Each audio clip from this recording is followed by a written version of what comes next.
Welcome to ZZ Financial. We are committed to providing the most accurate, valuable, and timely information and analysis. And what a day it's been.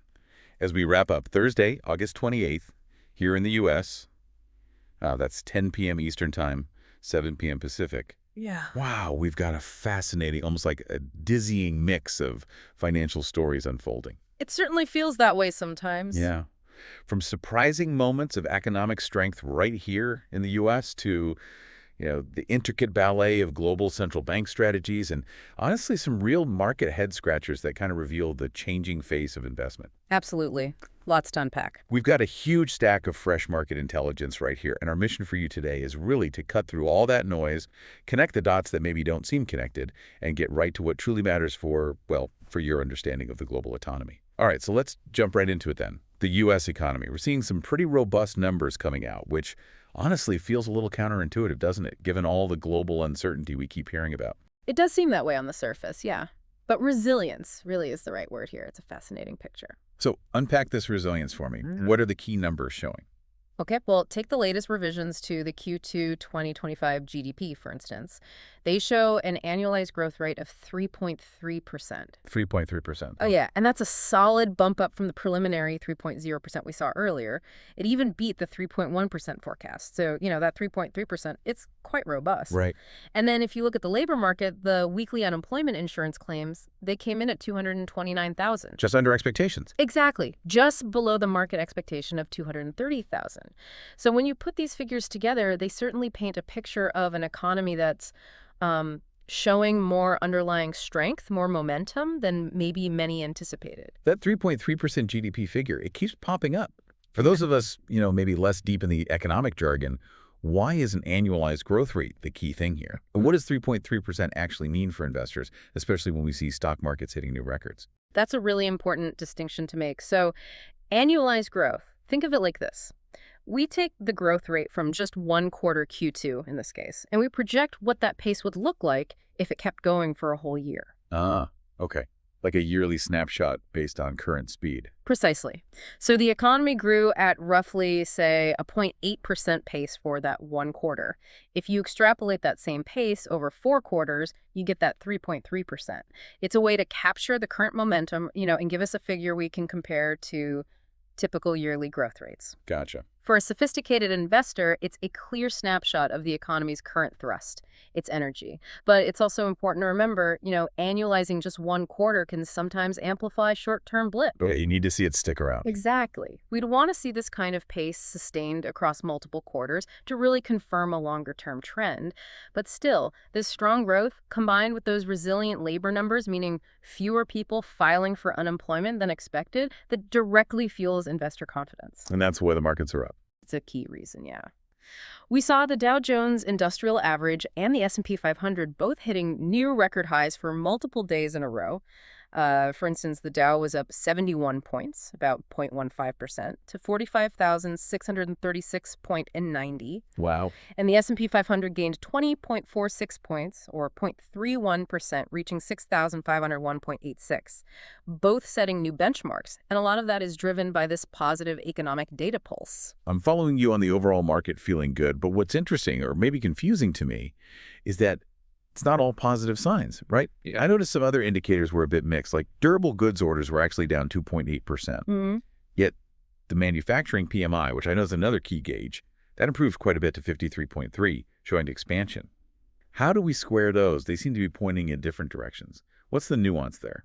That's an excellent question, really crucial, and it gets right to the heart of understanding economic data beyond just those headline numbers. You're right, durable goods orders, that's new orders for long-lasting stuff like machinery, transportation equipment. They did see a decline of 2.8% in July. That's pretty bad. It's a noticeable drop, yeah, especially after a much bigger jump the month before. But as you said, the Manufacturing Purchasing Managers Index, the PMI, that actually improved quite a bit. It went from 49.8 up to 53.3. And over 50 means growth, right? Exactly. Anything over 50 signifies expansion in the manufacturing sector. So the nuance here really lies in what these two indicators measure and how volatile they can be. Durable goods orders can swing wildly month to month. They're often influenced by really large, lumpy orders, like aircraft or big defense contracts. So one big order or lack of one can skew the number. Precisely. So a single month's decline, especially after a big jump in June, doesn't necessarily mean the whole sector is fundamentally retracting. The manufacturing PMI, though, that's a broader survey. It talks to purchasing managers across the industry about production levels, new orders, inventories, employment. It's a wider sentiment check. So maybe a better pulse of the overall direction. Often, yes. Its improvement suggests that despite maybe specific dips in certain order types, the general direction of manufacturing activity is still robust and, importantly, expanding. It signals a resilience that's maybe more broadly felt across the sector. Now, we should also note consumer confidence did dip slightly to 97.4 in August, down from 98.7. Okay, so something to watch there. Definitely a watch point for future consumer spending. But yeah, overall, the picture remains one of surprising strength underneath some of those more volatile monthly numbers. Now, these strong U.S. economic signals, even with those mixed details we just talked about, they put the Federal Reserve in a really interesting and frankly complex position, especially with a prominent voice like Governor Waller now advocating for an immediate rate cut. Wait, cut rates now? Even with the economy looking this strong, that sounds backward to me. Yeah. Like hitting the gas and the brake at the same time. What's the logic there? Can you help me understand Waller's thinking? It is definitely a nuanced view, you're right, and it really highlights the intricate balancing act the Fed is constantly performing. Governor Waller, who, is seen as a key figure on the Federal Open Market Committee, the FOMC. That's the part of the Fed that actually sets the rates, right? Exactly, the monetary policy arm. And some even see him as a potential successor to Chair Powell. He explicitly stated he supports a 0.25% rate cut at the upcoming September FOMC meeting. Okay, why though? With growth at 3.3%. His rationale is kind of what you hinted at. He sees core inflation getting close to the Fed's 2% target. And crucially, he says he's seeing increasing risks to the labor market. So he's worried about jobs, even if the numbers look okay right now. That seems to be the core of it. From what he calls a risk management perspective, he argues it's actually prudent to ease monetary policy now to sort of get ahead of a potential downturn rather than waiting until things get more serious. He's trying to prevent a possible softening in the job market from turning into a bigger decline. Proactive, maybe? That's the argument, yeah. Yeah. He even went further, suggesting he might support a larger 0.5% cut if the upcoming August employment data shows a significant economic decline, assuming inflation stays low. And he expects more cuts in the next 3 to 6 months, depending on the data. Wow. Okay. And this stance, it has definitely strengthened the broader market expectations for U.S. rate cuts, especially coming after Powell's recent speech, which did acknowledge progress on inflation. Okay, so if they do cut rates, let's get practical. What does that mean for me, for my savings account, or maybe more importantly, for my mortgage? It feels like this could hit people's wallets pretty directly. Absolutely. It can have very direct implications for you and everyone in their daily financial lives. If the Federal Reserve cuts its main interest rate, the federal funds rate, that usually ripples out and leads to lower interest rates across the economy. So good news, bad news. Kind of depends on where you stand. For your savings account, it probably means the interest you earn on your deposits could go down. Makes it less attractive to just keep cash sitting in a standard savings account. Okay, less return on savings. What about borrowing? That's usually the flip side. For mortgages, a rate cut typically translates into lower borrowing costs. If you have a variable rate mortgage, your payments might actually go down. Oh, interesting. And if you're looking to buy a home or maybe refinance an existing mortgage, you might be able to lock in a lower interest rate. That makes homeownership or other kinds of borrowing potentially more affordable. Right.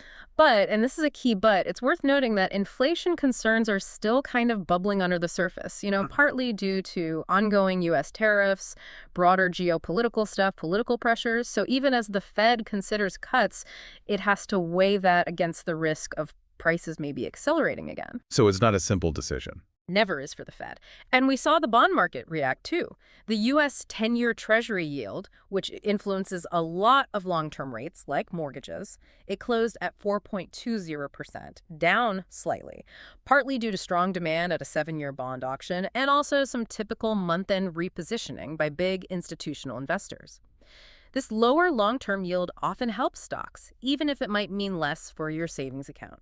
And just when you thought it couldn't get more complicated, adding another really significant layer to the Fed's already challenging situation is this ongoing drama around former President Trump's attempt to dismiss Governor Cook. Oh, right. I saw headlines about that. It sounds really serious and honestly pretty unprecedented. Can a president just do that, dismiss a Fed governor?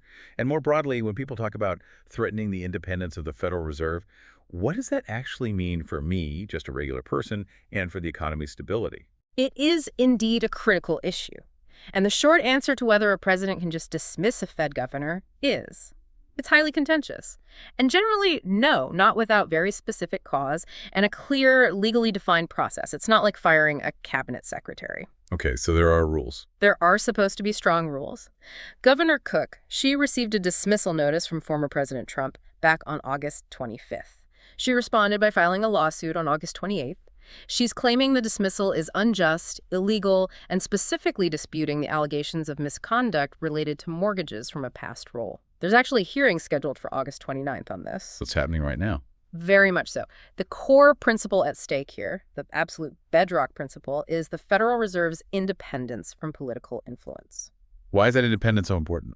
It's enshrined specifically to allow the Fed to make monetary policy decisions, like setting interest rates based purely on economic data and its dual mandate, which is maximizing employment and keeping prices stable. The idea is to insulate those decisions from short-term political cycles or the specific desires of whichever administration is in power. I see. So the fundamental worry is if politics starts driving economic policy, it could create chaos. Yeah. Like a boom-bust cycle just based on elections, Yeah. undermining the stability the Fed is supposed to protect. You've hit the nail right on the head. That's the fundamental worry. For you, a regular person, and for the overall stability of the economy, Fed independence is vital. It prevents those abrupt, politically motivated shifts in monetary policy that could lead to economic chaos. Imagine if interest rates were slashed right before an election just to artificially boost the economy, even if it risked runaway inflation later, or the opposite. Yeah, that sounds bad. That's exactly the kind of instability this independence is designed to prevent. Now, obviously, the Fed and the government talk about the economy. They coordinate to some extent. But the critical line is crossed when political pressure directly dictates monetary policy decisions. And if Trump were to succeed in dismissing Cook and appointing a successor, well, the implications are profound. Oh, so it's just one governor. It seems like one governor, but it could shift the balance. It could mean that 4 out of the 7 Federal Reserve Board governors, including Waller and Bowman, who were already Trump nominees, would be his appointees. Majority. A majority on the board, yes. That would significantly strengthen his potential influence over the FOMC, the body that actually sets interest rates. Trump has long advocated for significant rate cuts, and a board dominated by his nominees could potentially push for exactly that, perhaps regardless of the broader economic data or the Fed's own analyses. Wow, so it's not just about one person. It's potentially reshaping the whole decision-making body of the Fed. And you mentioned the bond market is already reacting to this. How? And what's the historical context? This sounds like a really big deal. Yes, the bond markets are definitely paying attention, and it is indeed a very big deal. They're reflecting immediate concerns that if Governor Cook is dismissed, then, quote, interest rate cuts will accelerate and inflationary pressures will rise. How do we see that in the market? We're already seeing it in things like widening yield spreads. That's when the gap between, say, the interest rate on a 2-year Treasury bond versus a 10-year bond starts to get bigger. It often signals market anxiety, investors demanding more compensation for short-term risk, maybe expecting quick changes in central bank policy or worrying about future inflation. Right. And there's also a significant future risk. By February 2026, the terms of all 12 regional Federal Reserve Bank presidents expire. Their reappointment requires approval from the Board of Governors. So if the board changes? If Trump can reshape the board, he could potentially influence those regional Fed appointments too. That could further endanger the Fed's autonomy and potentially lead to a more fundamental overhaul of the entire FOMC structure, as some market analysts like Jay Barry at JP Morgan have warned. Historically, Fed independence has been seen as a cornerstone of U.S. economic stability basically since its creation. It's meant to protect policy from short-term political whims. This current situation is genuinely exceptional and deeply concerning for many market watchers who value that stability. Okay, that's a lot to process on the Fed front. Let's maybe pivot to the tech world now, specifically the AI revolution. Everyone's talking about NVIDIA, right? Yeah. It seems like the poster child for the AI boom.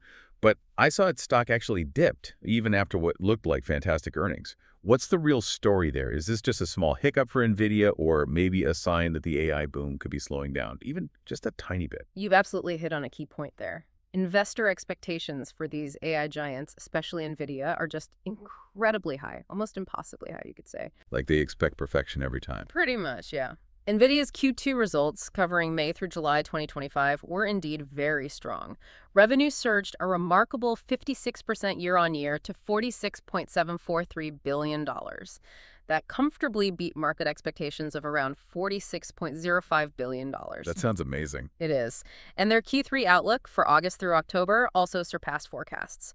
They projected a midpoint of $54 billion in revenue. But despite these stellar numbers, the stock did temporarily fall 2.8% and ended up closing down 0.7% in regular trading. Why, if the number was so good? Two main factors, really. First, you probably had some profit taking. The stock had run up significantly, and when expectations are that high, anything less than absolute perfection can trigger selling. Second, and probably more critically, there are ongoing concerns over sales in China. Ah, the China factor again. What's happening there specifically with NVIDIA? Is it just export controls or is it more complicated than that? It's definitely complicated, multi-layered. So the U.S. government initially added the H20 product that's a custom chip NVIDIA designed specifically for the Chinese market to export controls back in April. Then they reversed course in July, allowing shipments to resume. Okay, so they can ship it now. Technically, yes, but here's the twist. Q2 saw zero sales of H20 to China, and the Q3 outlook explicitly excludes any H20 shipments. Wow, zero. Why? It's not entirely clear, but there are reports suggesting that Chinese authorities might now be subtly, or maybe not so subtly, urging domestic companies not to use the H20 products, perhaps pushing them towards homegrown alternatives. So you've got this dual headwind, U.S. export controls creating barriers initially, and now possibly a shift in Chinese domestic policy acting as another hurdle. So they're squeezed from both sides. It seems like it. Although despite all this, CEO Jensen Huang did state it's realistically possible to introduce their new Blackwell AI semiconductor to the Chinese market eventually, so they're clearly still working on solutions. So back to my question, hiccup or slowdown? I'd say it's far more a hiccup, driven largely by that demand for perfection from investors and the specific China headwinds, rather than a sign the overall AI boom is slowing. Look at their core business. Data center growth, which is the engine for AI, still grew roughly 56% to $41.1 billion. Still huge growth. Absolutely huge. It just slightly missed its own incredibly high market expectation of $41.34 billion. And even with that slight stock dip, analysts overwhelmingly raised their target prices for NVIDIA. Morgan Stanley went from $206 to $210, Bank of America from $220 to $235. Why raise targets if the stock dipped? Because they're looking at the bigger picture. NVIDIA's dominant 80% plus market share in AI infrastructure, the massive long-term growth potential. Many analysts actually call the dip a buying opportunity. They noted that strong demand from regions outside China can significantly offset these geopolitical headwinds. Okay, so the underlying trend is still strong. Very much so. And the broader market reaction kind of confirmed that. Despite NVIDIA's slight fall, the overall market seemed to see it as limited selling contributing to a sense of security. Other semiconductor stocks, like Broadcom and Micron, actually rose, reflecting that strong underlying confidence in AI demand. So, yeah, confidence in the overall AI market remains robust, even if specific geopolitical challenges create short-term bumps for individual companies. So while NVIDIA navigates its specific high-profile challenges, it's clear AI is reshaping the market. But as we often find, right, not every tide lifts all boats equally. We're definitely seeing other AI-related companies reaping significant rewards from this expanding ecosystem. Some are seeing really impressive surges based on their latest announcements. Okay, tell me about these other players then. Who's really hitting it out of the park, and what makes their stories different from NVIDIA's, or maybe just stand out as successes in this whole AI space? All right, let's start with Snowflake. They're a data management and analytics service provider, really crucial for making sense of all the vast data sets AI relies on. Their stock surged to get this 20% on the 28th, hitting $240.53. Wow, 20% a day. What drove that? They raised their full-year FY 2026 revenue forecast up to $4.395 billion from $4.325 billion. Their Q2 sales were also strong, up 32% year-on-year to about $1.14 billion. But here's the really crucial insight, the thing that got investors excited. Management revealed that half of their new customers acquired in Q2 signed up with Snowflake specifically because of AI initiatives. Okay, that's a powerful statistic. So is Snowflake kind of like the plumbing for AI, making sure all the data pipes work efficiently for these huge AI models? That sounds pretty fundamental. That's an excellent analogy, and it's quite accurate. Snowflake essentially provides the backbone, right? The sophisticated plumbing for managing, analyzing the massive amounts of data that AI models need to learn and operate effectively. It ensures data is accessible, organized, clean, ready for processing at scale. If AI is the brain, Snowflake helps manage the information flowing to and from it. Got it. Who else is doing well? Then we have Pure Storage. They focus on enterprise data storage solutions. Their stock surged over 31% on the 28th, reaching $80.03. Another huge jump. Yeah. Their Q2 revenue was up 13% year-on-year to $861 million, beating estimates. A key driver for them was their partnership with Meta Platforms, Facebook's parent company. Delivering storage devices to Meta contributed significantly to their Q2 earnings. And they mentioned they're also in talks with other Hyperscalers. Those are the really big cloud companies, right? Exactly. The huge cloud service providers like AWS, Google Cloud, Microsoft Azure, who operate at massive scale. Pure Storage also raised their FY 2026 revenue outlook to $3.63 billion, which was above expectations. So if Snowflake is the plumbing handling the data flow, is Pure Storage like the giant super fast hard drive where all the AI brains live and all that massive data gets stored? Getting data to the AI quickly must be critical. Precisely. Pure Storage is indeed like the high-performance, super-fast storage solution needed for the immense data sets and the AI models themselves. Fast, reliable access to that data is absolutely paramount for AI applications to function efficiently, to make quick decisions. They're capitalizing on that fundamental need for robust, rapid storage infrastructure for AI. Okay, plumbing and storage makes sense. Any others? And one more, maybe a bit less obvious connection, Affirm Holdings. The Buy Now, Pay Later service, BNPL, their stocks surged almost 14% in after-hours trading. Affirm. Wait, BNPL is AI-driven. How does a payment service fit into the AI boom? That connection wasn't immediately obvious to me. Seems like AI is really getting into everything. That's a great question, and it really highlights how AI is subtly, permeating almost every sector, often in ways we don't immediately think about. For a BNPL service like Affirm, AI can be absolutely instrumental. How so? Okay, several key ways. First, optimizing their lending models. AI algorithms can quickly and accurately assess a customer's creditworthiness, their risk profile, basically in real time. That allows for faster approvals, more personalized credit limits, which in turn drives higher gross merchandise volume, or GMV, the total value of transactions they process. So better, faster lending decisions. Exactly. Second, AI can personalize offers. It can figure out which installment plans or which merchant partnerships are most likely to appeal to individual customers, boosting conversion rates. And third, AI is critical for robust fraud detection, spotting suspicious transactions in real time to protect both a firm and its users. Okay, that makes sense. Risk, personalization, fraud. Right. So while a firm isn't directly building AI chips or managing AI data centers, AI is a powerful tool for them to enhance their core business, streamline operations, and drive that significant GMV growth they reported. Their GMV outlook for the next quarter and the full year both exceeded market estimates, and their Q1 revenue was up 33% year-on-year, also beating forecasts. Growth driven by stronger partnerships with big merchants and those popular interest-free plans, all likely boosted by AI behind the scenes. So yes, while some AI-linked companies are soaring, not all the news in the sector is uniformly positive. We also saw some companies facing definite headwinds, which really points to the nuanced and maybe increasingly selective nature of this AI boom. Right, so it's definitely not a free-for-all party in AI land then. Who's struggling a bit and why? Are we starting to see signs of maybe a shakeout, or is it just that those super high expectations are catching up to some? Not a free-for-all at all, no. The market is becoming much more selective, and yes, those expectations are incredibly high. Let's look at Marvell Technology. They specialize in custom semiconductors, ASICs, which are often used in AI applications, so right in the hot zone. Okay, should be doing well then. You'd think so. But despite being in that hot sector, their stock actually plunged over 8% in after-hours trading. Ouch, why? The reason: their Q3 sales forecast for August through October came in around $2.06 billion. That missed market expectations, which were closer to $2.11 billion.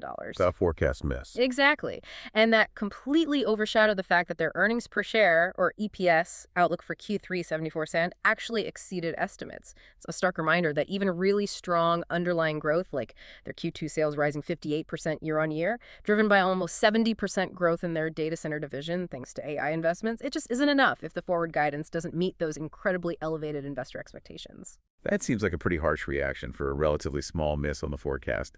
So, if their AI data center business is growing so fast, why the miss? Is it maybe a supply chain thing, or too much competition, or just those aggressive expectations we keep talking about? It probably is a combination of factors, with those aggressive expectations definitely playing a major role. While their AI-driven data center business is booming, the market often punishes any slight deviation from perceived perfection, right? Especially for companies seen as being at the forefront of a huge trend like AI. It could reflect some conservatism in their own guidance, or perhaps specific challenges in other non-AI parts of their business, or maybe even subtle supply chain issues that aren't immediately obvious. Okay. Who else faced headwinds? Then we have Dell Technologies, obviously a major player in hardware, including AI servers. Their stock fell about 5% in after-hours trading. What was the issue there? Their Q2 financial results showed a noticeable slowdown in AI server orders for the May-July period. They came in at $5.6 billion, which sounds like a lot, but it was way down from the $12.1 billion they reported for February-April. Whoa, that's a big drop quarter over quarter. It is significant. On top of that, their Q3 EPS outlook, $2.45, missed market expectations, $2.55, and maybe just as importantly, their gross profit margin came in at 18.7%, also missing expectations, 19.7%. They pointed to the high costs associated with those powerful AI semiconductors, so it reflects clear profitability concerns, which is critical for investors. Dell is such a behemoth in hardware. If their AI server orders are slowing down like that, is that maybe a canary in the coal mine for overall AI infrastructure spending? Or is it more about intense competition just in that specific server segment? Maybe a sign the market's maturing a bit. It could be a bit of both, honestly.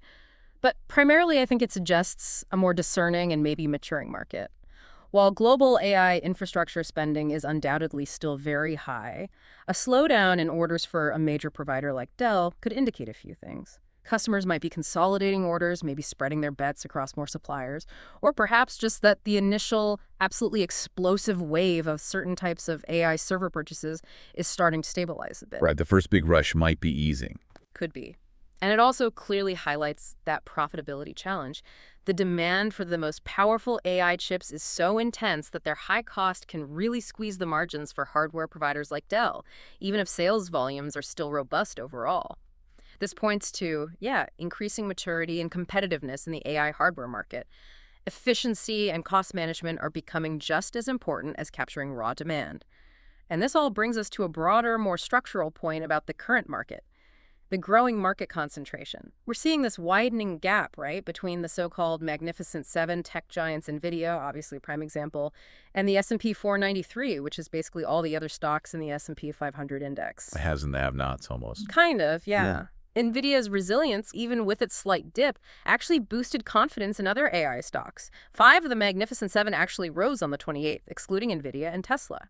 And there's data, Bank of America puts them out, showing the M7 consistently outperforming the other 493 stocks in earnings per share growth projected out through late 2026. So the money keeps flowing to the top. Massively. It leads to this huge concentration of capital. The top 10 stocks in the S&P 500 now make up over 40% of the index's total market capitalization. 40%. Yeah. Just 10 stocks. That's a stunning statistic. Yeah. Is that healthy? For the market to be so dependent on just a handful of huge tech companies, what happens if one of them stumbles? It sounds like putting all your eggs in one very shiny, very fast basket. That feels like it comes with some serious systemic risks. You've absolutely hit on a crucial concern, and your analogy of that single shiny basket is quite apt, I think. While this concentration does indicate that money is flowing into high-quality, high-growth companies that are genuinely driving innovation, You're right, it also raises significant risks for the broader market and for Like investors. what kind of risks? Well, it suggests a market that could be overheating in specific sectors, making it particularly vulnerable to big price swings if there's some kind of external shock. If one of these magnificent companies stumbles, maybe due to regulatory issues, geopolitical tensions like we discussed with China, unexpected competition, or even just a missed earnings forecast like we saw with Marvell and Dell, the ripple effect across the entire market could be substantial. Because they make up such a huge chunk of the index. Exactly. A truly sustained, healthy bull market typically needs broader participation, right? Mm. Across different sectors, different market caps. When you have only a few engines seemingly powering the entire fleet, it creates a systemic risk. The failure, or even just a significant slowdown of one, can disproportionately impact the whole system. Has this happened before? This kind of concentration phenomenon historically has sometimes preceded periods of market correction. You can look back at the Nifty 50 era in the 1970s or the dot-com bubble of the late 90s.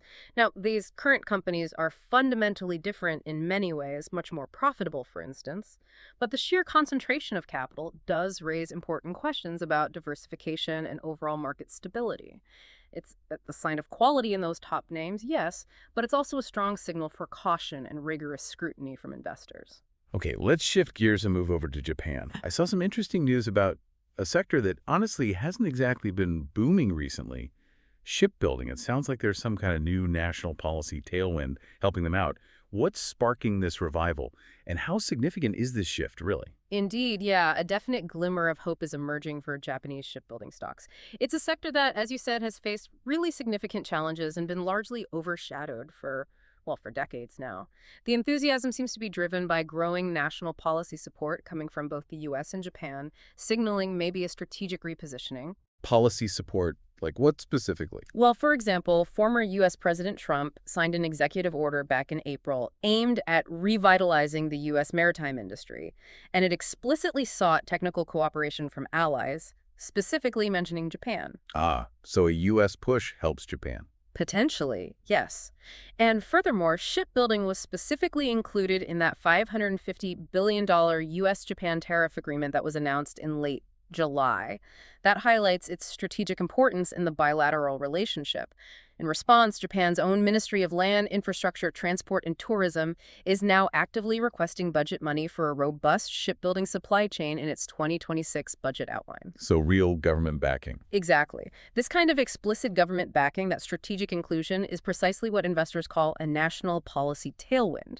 And historically, that can be a very powerful force for a sector. That does sound like a strong signal, especially with international cooperation involved. Yeah. How has the market reacted to this renewed focus? And are Japanese shipbuilders finally building those eco-friendly megaships that everyone seems to want now with decarbonization? The market reaction has been quite strong, yeah, reflecting some genuine optimism. Take Mitsui E&S, for example. They focus more on ship engines and port cranes, but their stock price has more than doubled. It's up 2.3 times compared to the end of 2024. That far outpaces the Nikkei average's 7.35% rise in the same period. Wow. Okay. And Nomura Shipbuilding, known for mid to large ships, saw its stock price jump 96%. Uchiha's shipbuilding stock is up 2.2 times. A key factor driving profitability, especially for Mitsui E&S, is the demand for dual-fuel engines that can switch between traditional heavy oil and lower carbon fuels like LNG. Ah, so the eco-friendly angle is key. Absolutely. It aligns perfectly with that global decarbonization trend, where, yes, everyone is indeed looking for more eco-friendly, more efficient vessels. Okay, makes sense. Now, you also mentioned an all-Japan approach. Mm-hmm. What exactly is that, and can it realistically help them catch up with China and South Korea, who I understand have just completely dominated this market for so long? Right. Catching up is the huge challenge. To your first question, the all-Japan approach is essentially a strategy of industry restructuring and consolidation, trying to pool resources, combine expertise to compete more effectively on a global scale. Like merging companies. Exactly. A major step in this direction is Imabari Shipbuilding's move to increase its stake in Japan Marine United, or JMU, from 30% up to 60%, making JMU its subsidiary. If you combine the output of those two, they could potentially rank fourth globally. Okay, so creating a bigger player. Right. The hope is that by merging operations, streamlining processes, leveraging their combined strengths, maybe they can start to overcome the sheer scale and, frankly, the lower price advantages of their Chinese and South Korean rivals. especially by focusing on higher value ships like those eco-friendly vessels we mentioned, or maybe even naval vessels. It's about creating a unified front to tackle these huge challenges. But it's a challenging path, no doubt. Global new shipbuilding output is actually at an 11-year high right now, about 71.8 million gross tons in 2024, driven by that decarbonization demand. But Japan's share, as we discussed, is currently quite low at 12.6%. Compared to China and South Korea. Yeah, it pales in comparison. China has 53.6% and South Korea has 28.1%. Since the 90s, they've aggressively expanded, often with government subsidies, taking orders at much lower prices. That really pushed down Japan's share from its peak when it was the world's largest shipbuilder after the war. Japan even lost its dominance in building LNG carriers, despite having strong technology, mainly due to that fierce price competition. So, this all-Japan approach, it's a necessary strategy, but regaining lost ground after decades of decline is a massive undertaking. Now, beyond these specific sectors like shipbuilding, the broader Japanese economy, well, it shows a more mixed picture. You have some indicators suggesting caution, while others seem to maintain a surprisingly bullish outlook for the stock market. Mixed signals again. That seems to be the theme today. Yeah. So what's the latest on Japan's overall economic health? And what does it all mean for the Nikkei average? I heard some analysts are ambitiously targeting 45,000 yen for the index. Is that climb purely optimistic speculation, or are there actually real economic changes backing it up, like maybe those wage increases finally taking hold? Indeed, it's that blend of positives and negatives again, which makes for a complex analysis. Let's look at the data first. Industrial production for July, that fell 1.6% month on month. That's the first decline in 2 months. What caused the drop? Primarily due to decreased auto production, which was influenced by lower exports and some issues with auto parts output. Production machinery also saw a decline, including semiconductor manufacturing equipment, which is maybe a point of caution. Okay, so some weakness there. Any bright spots? There was a bright spot in electrical and information communication machinery. That sector saw gains, apparently driven by PC replacement demand ahead of Windows 10 support ending. You know, a classic tech upgrade cycle providing a little boost. Right. What about inflation? On the inflation front, the Tokyo Ward Core CPI for August that excludes volatile fresh food prices rose 2.5% year on year. Now that matched market expectations, but importantly, it actually slowed down from the previous month's 2.9%. So maybe some moderation in price increases, which the Bank of Japan will be watching closely. Okay, so production down a bit, inflation slowing a bit. How does that translate into a Nikkei target of 45,000? That sounds high. It does sound ambitious, but the analyst outlook is surprisingly bullish, and it's not just pure optimism. It seems to have some economic backing. Hayashi Takaro from EY Cosmo Securities, for instance, projects the Nikkei will reach 45,000 yen by year-end. What's his reasoning? He points to what he calls spreading deflation exit momentum and, crucially, a positive wage price cycle finally taking hold. That's the key linkage you asked about. He notes that nominal GDP growth, which tends to correlate highly with stock prices, rose to 5.1% for the April-June quarter, exceeding forecasts. So actual economic growth is supporting earnings. That's the argument. Since the start of Abenomics back in 2013, the Nikkei's annual increase pace has generally tracked corporate earnings growth, which has been around 10% per year. So the climb isn't just hope. It seems rooted in corporate earnings being supported by actual nominal GDP growth. And that nominal growth implies a healthier environment where prices and, yes, finally, actual wage increases are feeding into company profits. That wage price cycle is absolutely crucial for sustained domestic demand and growth in Japan. Makes sense. Are other analysts also bullish? Toshiro Sato from Far East Securities is also quite positive. He expects the Nikkei to reach 43,300 yen soon and possibly exceed 45,000 yen sometime this year. He attributes this partly to a sense of buying relief after NVIDIA's results maybe weren't as bad as some feared, and also what he calls PBR-based buying. PBR, what's that? Price-to-book ratio. It means investors are looking for companies whose stock prices look low compared to their accounting book value, suggesting they might be undervalued. It's a common value investing strategy. Okay. Any notes of caution, though? Yes, Sato does advise some caution. He thinks there could be a reaction, a pullback after the recent surge. Maybe a temporary adjustment down towards 41,000 yen until the April-September corporate earnings reports are fully out and digested by the market. And which sectors are favored in this environment? Banks, especially the mega banks, seem to be a standout favorite right now. They're directly benefiting from all this rising speculation about potential Bank of Japan rate hikes. If the BOJ hikes rates, Banks can earn more on the money they lend out. Their net interest income expands, which makes them more profitable. And speaking of the Bank of Japan, the yen's movement and the BOJ's future policy are obviously highly intertwined with this broader economic outlook. But in Japan, there's often this additional critical layer of political considerations that can really influence market sentiment. Political considerations again. That sounds like a secret ingredient, especially for currency markets. Yeah. What kind of political stuff impacts the yen? And what's the latest chatter about the Bank of Japan actually doing something with interest rates? And selfishly, maybe, what happens if the BOJ does hike rates? How does that affect my daily life if I'm borrowing money or have savings? Political stability is absolutely a critical, though sometimes overlooked, ingredient for a strong and, maybe more importantly, predictable currency. Markets really despise uncertainty. Let's start with the yen's movement first. The yen has actually risen a bit recently to around 146.8384 per dollar. Why the rise? Supported by two main factors, it seems. First, those expectations of lower U.S. interest rates. We talked about Waller's comments, the Cook lawsuit drama suggesting a more dovish Fed. That makes the dollar less attractive relative to the yen. Second, there's growing speculation that the Bank of Japan might actually hike rates within the year. BOJ tightening finally. The market is starting to price it in more seriously. Remarks from BOJ board member Junko Nakagawa, for instance, explicitly raised awareness of this possibility. Miura-san from Nissi Asset Management anticipates a 0.25% BOJ rate hike, maybe as soon as October. He thinks this could push long-term Japanese government bond, or JGB, yields into a 1.5% to 2% range. Currently, the 10-year JGB yield is expected to trade between 1.600% and 1.610%, with some technical factors like month-end buying from pension funds and maybe speculation about reduced supply of ultra-long bonds providing support. Okay, so if a BOJ hike happens, impact on me. Right, the impact on daily life. If the BOJ hikes rates, it would have several noticeable effects. First, borrowing costs would likely go up. If you have a variable rate loan in Japan, a mortgage, a car loan, the interest rate you pay could increase. Okay, borrowing gets more expensive. Generally, yes. Conversely, if you have savings in a bank account, you might finally start earning a little bit more interest, although banks tend to be slower to pass that on to savers than they are to raise lending rates. Right. For Japan as a whole, it's a really key, long-awaited step potentially out of that prolonged period of deflation or near zero inflation. A stronger yen, which often accompanies rate hikes, also makes imports cheaper, think buying foreign goods or traveling abroad. But it can make Japanese exports more expensive for foreigners to buy, potentially affecting the competitiveness of Japanese companies globally. It's a major policy shift the BOJ is trying to navigate very carefully. Okay, balancing act there too. Now, the politics. Right, here's where that political shadow comes in, and it can deeply impact market sentiment, especially for the yen.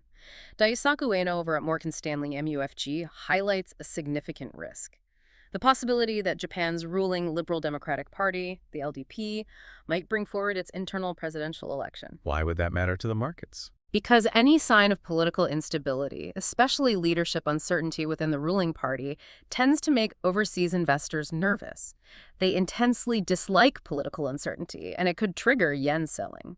Prime Minister Ishiba, despite some earlier speculation he might resign after an election defeat, seems to be showing resilience, and his cabinet approval ratings have actually recovered a bit. So maybe not happening.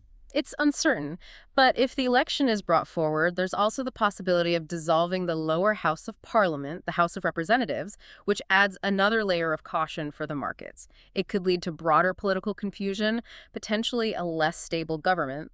And complicating things further, the LDP is now a minority in both houses of parliament. Meaning they need help to pass laws. Exactly. They may need to cooperate with opposition parties, some of whom are advocating for things like consumption tax cuts. This sustains the risk of the fiscal deficit expanding government spending, potentially outstripping revenue, which is generally not seen as good for a currency in the long run. Ueno-san actually suggests the yen could fall towards 148, 149 per dollar next week, just based on this political news flow.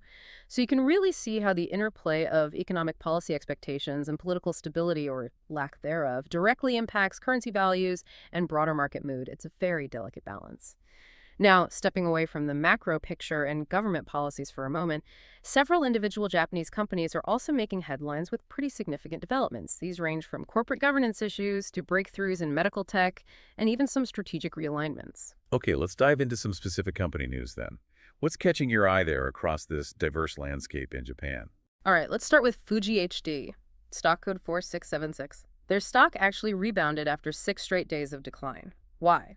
Because their subsidiary, Fuji Television, sued its own former president, Koichi Minato, and a former managing director, Ryo Ota, for 5 billion yen in damages. Suing their own former execs. Why? This lawsuit follows an external investigation that estimated the total damages from past governance issues at a staggering 45.3 billion yen.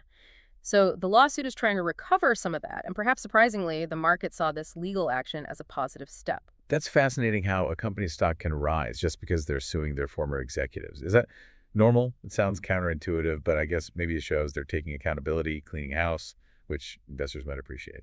It is indeed a sign of accountability, exactly. And in situations like this, it's actually not that uncommon for the market to react positively. It signals that the company is actively addressing past misconduct, trying to enforce transparency, and working to improve its corporate structure. Ultimately, that can lead to stronger investor confidence in the long term. It's often viewed as a necessary, even if sometimes painful, cleaning up process. Okay, makes sense. What else? Next up, we have Qualys. 4894. This is a drug discovery startup. Their stock rebounded sharply, up almost 7%, after they announced they completed a pre-meeting with the U.S. FDA. This was for their iPSC-derived myocardial cell sheet. Right, you mentioned this tech before. So completing an FDA pre-meeting, that's a big deal. And can you remind me again, what exactly is an iPSC-derived myocardial cell sheet, and why is it such big news? It sounds incredibly cutting edge, but I confess I don't fully grasp what it actually does. It is incredibly cutting edge, yes. An iPSC-derived myocardial cell sheet is truly innovative medical technology, right at the forefront of regenerative medicine. Let's break it down. iPSC stands for Induced Pluripotent Stem Cells. Okay. These are adult cells, could be skin cells, for example, that scientists have genetically reprogrammed back to an embryonic stem cell-like state. That means they regain the potential to develop into almost any cell type in the body. Wow, like turning back the clock on a cell. Kind of, yeah. Then the myocardial cell sheet part refers to taking these iPSCs, coaxing them into becoming heart muscle cells, myocardial cells, and then growing them into a thin, flexible sheet or patch. A patch of new heart muscle. Essentially, yes. The idea is that this sheet can be surgically implanted onto a damaged heart, maybe after a heart attack. The goal is to help repair or regenerate the heart tissue in patients with severe heart disease, potentially offering a revolutionary new treatment for conditions like heart failure where existing options are limited. That sounds amazing. It really could be. So it's big news because successfully completing these pre-meetings with the FDA is a significant milestone. It indicates they're making real progress towards getting approval to start human clinical trials in the U.S. And the U.S. is, of course, a massive market for medical innovation. It's a huge potential leap for a startup like Qualys. Analysts noted the confidence stemming from its roots in Osaka University research. Okay, very cool. What else is happening? Then there's Nippon Steel, 5401, the big steel maker. Their stock declined slightly, about 1%, maybe due to a somewhat lukewarm market response to their big plan. They announced they're going to build a $4 billion, that's 600 billion yen electric arc furnace in the U.S. Why in the U.S.? It's intended to support U.S. Steel, which Nippon Steel is trying to acquire, though that deal faces hurdles. The new furnace aims for high-grade steel production, but not until after 2029, so maybe the market's reaction was cautious because it's a long-term, expensive plan with returns far down the road, and the U.S. steel acquisition itself is still uncertain. Right, a lot of ifs. Exactly. Also, Nippon Steel agreed with Toyota to cut the prices of steel plates they supply for the third consecutive quarter. Although analysts think the impact on Nippon Steel's earnings from this price cut will likely be limited, maybe due to modest reductions and lower raw material costs for steelmaking. Okay. Any other quick corporate headlines? Yeah, a few others caught my eye. NTN, the bearing maker, announced it's closing its wind power generation parts plant. That signals a strategic shift away from that segment, maybe due to tough market conditions or just deciding to focus resources elsewhere. Aichi Steel is canceling a significant chunk, 15.59% of its issued shares, through a share buyback. That's often seen as positive for remaining shareholders as it can boost earnings per share and return capital. Daiwa Securities and Azora Bank are teaming up to launch a 20 billion yen revitalization fund aimed at helping small and medium-sized enterprises, SMEs. That highlights efforts to support that vital part of the economy. On the downside, Sony Group's Felica, that's their contactless smart card technology used in lots of payment and transit systems in Japan, was reported to have a security vulnerability, which is obviously a concern. Yeah, definitely. Minebeya Mitsumi is extending its tender offer bid, or TOB, for Shibara Electronics, showing they're still pursuing that acquisition. Taiyo Holdings is aiming to improve profits in its pharmaceutical business, maybe a strategic pivot towards a higher growth sector. Shiseido, the big cosmetics company, got downgraded by Moody's credit rating agency, reflecting some concerns about its financial outlook. But on a positive note, Mainichi raised its interim dividend, signaling confidence in its future earnings to its shareholders. So yeah, a really wide array of corporate activities shaping the Japanese market landscape right now. Okay, this next one. This is where it gets really interesting, almost unbelievable territory. I seriously couldn't believe it when I saw headlines about Taylor Swift's engagement actually impacting stock prices. What on earth is Swiftonomics? And are we seriously saying my investment strategy might now need to include checking celebrity gossip sites? It sounds absolutely wild, doesn't it? And you are definitely not alone in that reaction. But astonishingly, it seems to be a very real phenomenon. And yes, that's precisely what analysts are now calling Swiftonomics. Taylor Swift's engagement to NFL player Travis Kelce, which was announced via social media, it sparked immediate and, well, measurable investor interest. People just started buying stocks. Pretty much, yeah. Investors, or maybe more accurately, traders and the public, started identifying brands that she or Kelch were seen wearing or known to be associated with.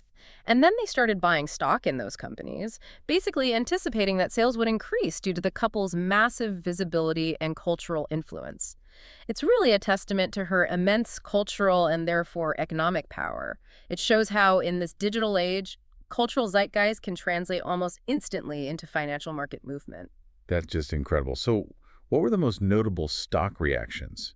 Which companies actually saw a bump from this Swiftonomics phenomenon? Was it widespread or just a few specific names? We saw some very clear and immediate examples. Ralph Lauren's stock, for instance, popped 4% after Taylor Swift was seen wearing the brand in some social media posts related to the engagement. Jefferies, the investment bank, even put out a note saying this, quote, supports the brand's strength and future sustainable growth. Wow, analysts are actually commenting on it. They are.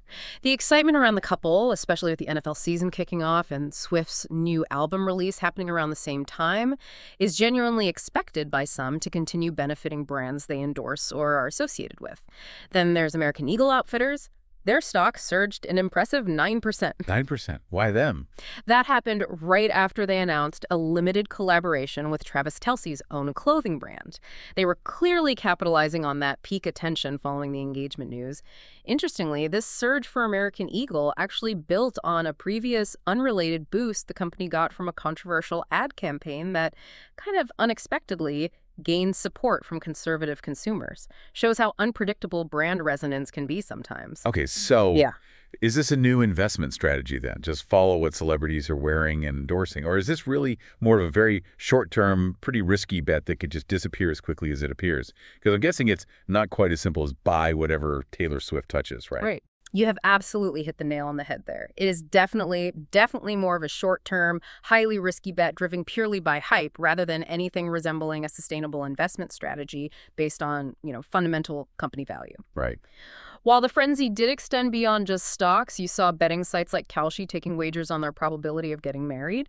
Even other brands like Grubhub and PepsiCo's Poppi trying to mimic their social media posts to get attention. This kind of hype-driven buying is extremely volatile. Any examples of it fizzling out? Yes, a perfect cautionary tale is Signet Jewelers, a major jewelry retailer. Makes sense it'd be linked to an engagement story, right? Their stock rose 10% over 2 days right after the news broke, but then it fell 4% the very next day. Reality bites. Exactly. Turning that kind of temporary viral frenzy into actual long-term brand building and sustainable sales growth is incredibly challenging for companies. Now, we can't deny the real economic impact Swift has had. Her world tour generated over $2 billion in revenue, undeniably coining terms like Swiftonomics and even Swiftflation because of the increased spending and rising local prices near her concert venues. But relying on celebrity-driven hype for investment decisions, that's generally a high-risk, highly speculative approach. The real insight here, I think, is less about investment strategy and more about how quickly public attention can now translate into financial market movement and the strategic challenge for brands to figure out how to convert that fleeting attention into real, sustainable economic value, not just a temporary stock bump. It's a fascinating, if maybe slightly worrying, shift in how market value can be influenced. Okay, shifting gears quite significantly now. We're seeing an interesting cross-border move happening in Japan's asset management space. A major UK firm is stepping into the Japanese retail market with a somewhat unique offering. And this move actually reveals some underlying long-term global investment trends that are worth paying attention to. A UK asset manager entering Japan's retail market. That does sound like a pretty big cross-border play. What exactly are they offering and why now? You mentioned mega trends making it attractive. What are those? It sounds like they see a big, maybe long-term opportunity that maybe institutional investors had already tapped into, but retail hasn't had access to. That's exactly the picture. The company is M&G Investments, a significant UK-based asset manager with a large global presence. Their strategy for Japan is quite distinct. They're planning to launch a publicly offered investment trust, basically a mutual fund for retail investors specifically focused on private infrastructure. This is slated to start in autumn 2025. Private infrastructure. So what exactly is that? Is this like investing in things like toll roads or airports, that sort of thing?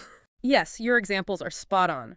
Private infrastructure refers to investments in essential real-world physical assets that are typically owned and operated by private companies or funds rather than just by governments. Think toll roads, airports, seaports, definitely. Wow. But also utility networks like water systems and electricity grids, communication towers, data centers, and increasingly renewable energy projects like large solar farms and wind parks. Okay, so real, tangible assets. Exactly. These are typically very long-term assets that tend to generate stable, often predictable cash flows over many years, which makes them attractive for long-term investors seeking steady returns. M&G plans to use a feeder fund structure. That's basically a way to pool smaller investments from many retail investors into a larger master fund, which then invests directly in these big, often illiquid infrastructure projects. Illiquid meaning hard to sell quickly. Right. So the fund will be semi-liquid, meaning investors might only be able to buy or sell shares during specific, limited trading periods, not every day like a regular stock. They'll offer yen-denominated share classes specifically for Japanese investors and will collaborate with domestic Japanese asset managers as sub-advisors. M&G has a significant advantage here. They already manage about $2 billion in existing infrastructure assets globally, spread across over 180 projects. That offers strong diversification, something that many existing Japanese retail investment products might lack. So they're bringing global expertise to Japanese retail investors. Yeah. What's their ambition? It's substantial. They aim to expand their total Japanese managed assets from the current 800 billion yen up to 1.5 trillion yen within just 3 years. And their representative, Manabu Fujita, explicitly said, quote, "We cannot achieve our goals with institutional investor funds alone," and noted that market entry movements in the domestic retail space are fast. They see an opportunity to tap into that retail demand. And why is infrastructure so attractive right now? Those mega trends. Exactly. The megatrends they highlight are really what's driving this long-term investment opportunity. Think about digitalization that requires building more data centers, more fiber optic networks. Decarbonization necessitates huge investments in renewable energy generation, smart grids, battery storage. Demographic changes influence urban development, transportation needs. Deglobalization might lead to more localized supply chains requiring new factories, new logistics infrastructure. Aging infrastructure in many developed countries, including Japan and the US, desperately needs constant upgrades and replacement. And overarching all of this is climate change, driving massive investments in climate resilience, sustainable water systems, and so on. Wow. Okay, it touches everything. Pretty much. Each of these powerful long-term trends drives massive, sustained demand for infrastructure investment. M&G believes these factors combined promise very attractive returns over long term for more than 10 years. Precisely because these assets are fundamental to modern economies, they tend to be more resistant to short-term market swings, and they often benefit from revenues linked to inflation. So for you, the Japanese retail investor, it potentially offers access to these stable, long-term assets that were once mostly exclusive to big institutional players like pension funds. The trade-off is that reduced liquidity, you might only be able to get your money out at specific times. Okay, that clarifies it. Fascinating strategy. Finally, let's maybe take a quick look at some diverse news points from other parts of Asia, just showing how interconnected everything really is in our global economy. What's happening in India and Hong Kong, and maybe what do these stories tell us, if anything, about China's broader economic direction? Sure, a quick global snapshot. In India, we saw stocks decline further. The main Sensex index was down about 0.87%. This seems largely driven by concerns over those U.S. tariff hikes we mentioned earlier, which increased to 50% on certain Indian exports. Ouch. Which companies were hit? Export-oriented firms, particularly in IT services like HCL Technologies and Infosys, faced selling pressure, as did HDFC Bank. The market there is anxiously awaiting India's April-June GDP data. There are definite concerns that these high tariffs could dampen economic growth. If that GDP number comes in below the forecast of 6.6%, we could potentially see more intensified selling next week. It really signals a significant headwind coming from global trade tensions impacting India's outlook. Okay, trade worries hitting India. What about Hong Kong? Moving over to Hong Kong, we see a really fascinating and diverse mix of stories happening simultaneously. On one hand, you have this incredible consumer frenzy. The Chinese toy giant Pop Mart launched a new collectible doll called Mini Labubu. It sold out online in just 60 seconds. 60 seconds. Yeah, and apparently the rare hidden characters from that series are already reselling on secondary markets for 14 times the original retail price. Wow. Is that like a flash mob in the financial world, but for toys? It kind of is. It's definitely a flash mob in the consumer and collectibles market. It reflects incredibly strong, almost instant demand, and highlights this whole culture of scarcity, limited editions, and high resale value that has created its own vibrant microeconomy, especially around collectibles in Asia.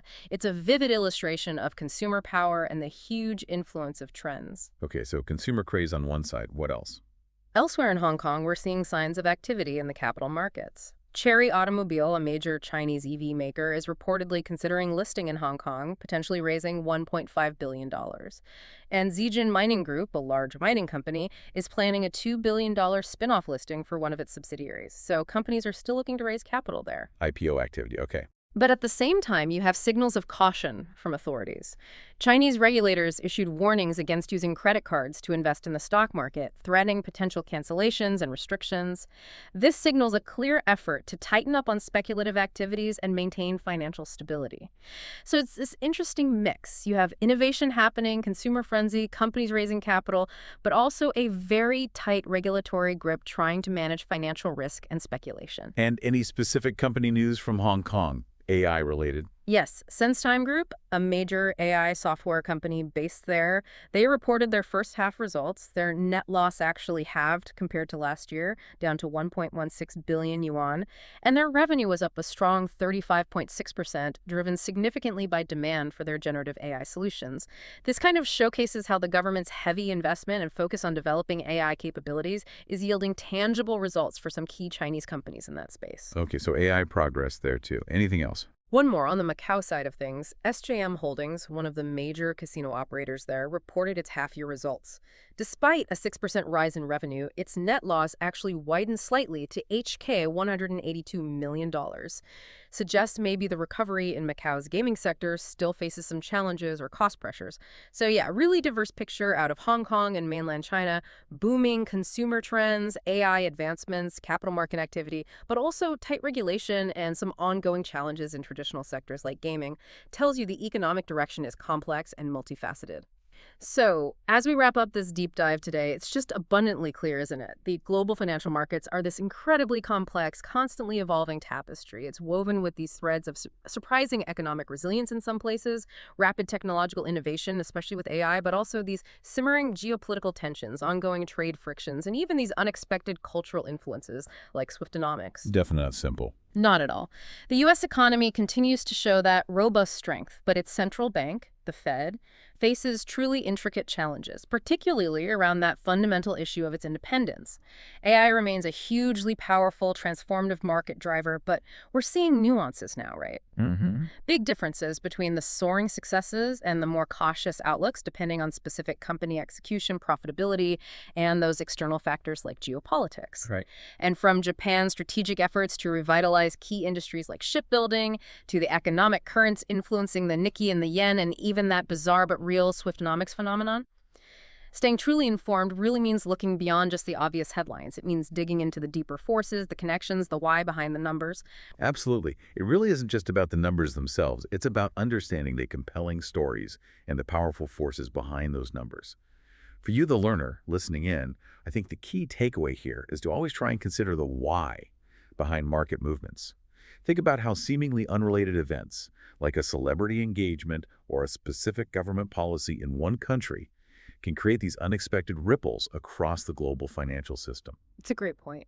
Yeah, like thinking about how the future of AI investment might not just be about the company making the fanciest chip, but also about the plumbing companies like Snowflake or the hard drive companies like Pure Storage that support it all. And how even celebrity endorsements can become this temporary, maybe volatile, but still real market factor that companies are now grappling to leverage. The financial world is just this constant puzzle, right? And our mission here is really to help you put more of those pieces together. Thank you so much for joining us for this deep dive into today's financial stories. And thank you for tuning in to ZZ Financial, where we are committed to providing the most accurate, valuable, and timely information and analysis. We genuinely hope this deep dive has given you a clearer picture of the landscape and maybe some fresh insights to ponder as you navigate these complex markets. Until next time, keep digging, keep learning, and stay well informed.